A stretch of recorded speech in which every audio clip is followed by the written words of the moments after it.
Salut à tous. Aujourd'hui, je vais vous présenter un exercice qui, à mon sens, représente le meilleur exercice pour développer ses épaules, et notamment la partie latérale, tout en épargnant la santé de ces dernières. Je vous présenterai d'abord les muscles qui vont travailler durant ce mouvement, et par la suite, on verra les erreurs à éviter pour ne pas se bousiller l'épaule. Erreur dont j'ai moi-même été confronté lorsque j'ai débuté la musculation. Et enfin, je vous présenterai quelques variantes pour optimiser cet exercice des élévations latérales. Allez, c'est parti! Il n'est pas sans savoir que l'épaule, aussi appelée deltoïde, est composée de 3 portions. Antérieure, avant de l'épaule, latérale et postérieure, arrière de l'épaule. Les élévations latérales ont pour but de cibler le chef latéral de l'épaule. En d'autres termes, cet exercice va être utile pour galber vos épaules et donner de la largeur en vue de face. Bien évidemment, les 3 faisceaux de l'épaule vont malgré tout travailler pendant l'exercice, mais à des degrés différents selon l'inclinaison du buste et le type de prise des haltères, supination, pronation ou prise neutre.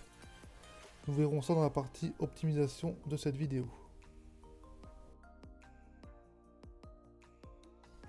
Passons maintenant aux erreurs les plus communes. La première erreur consiste à plier complètement le bras, comme sur la vidéo. Certes, vous pourrez mettre plus lourd, du fait du bras de levier qui est raccourci, mais ce n'est pas le but ici. Il est préférable de le mettre plus léger et de réaliser correctement l'exercice bras tendu. La seconde erreur consiste à avoir une amplitude trop grande. Ici, dépasser la parallèle au sol va recruter vos trapèzes et surtout stresser l'articulation de l'épaule.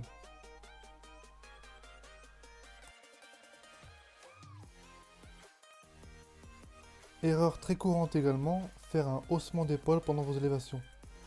Encore une fois, cela va faire participer les trapèzes et en plus, on a l'air complètement débile. Enfin, les élévations latérales où on s'aide de tout le corps pour porter plus lourd et par exemple donner de l'élan est une parfaite solution pour se bousiller l'articulation de l'épaule et ne surtout pas les développer. Laissez donc votre ego au vestiaire. Voici donc la bonne façon de réaliser l'exercice. Buste droit et gainé, bras quasiment tendus qui ne dépassent pas la parallèle au sol, et mouvements contrôlés sans à-coups.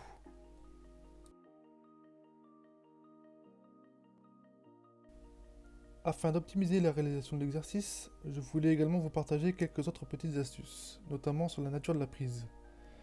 Une prise en pronation, c'est-à-dire avec les paumes de main vers le sol, recrutera plus efficacement la partie postérieure et latérale de vos épaules, mais au détriment de l'articulation de l'épaule.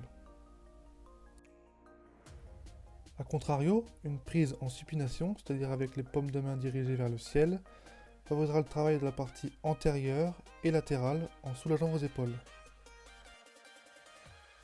Enfin, petite astuce si vous voulez une épaule bien ronde de profil, mettez l'accent sur l'arrière d'épaule. En vous penchant légèrement en avant, vous favoriserez le recrutement de cette portion.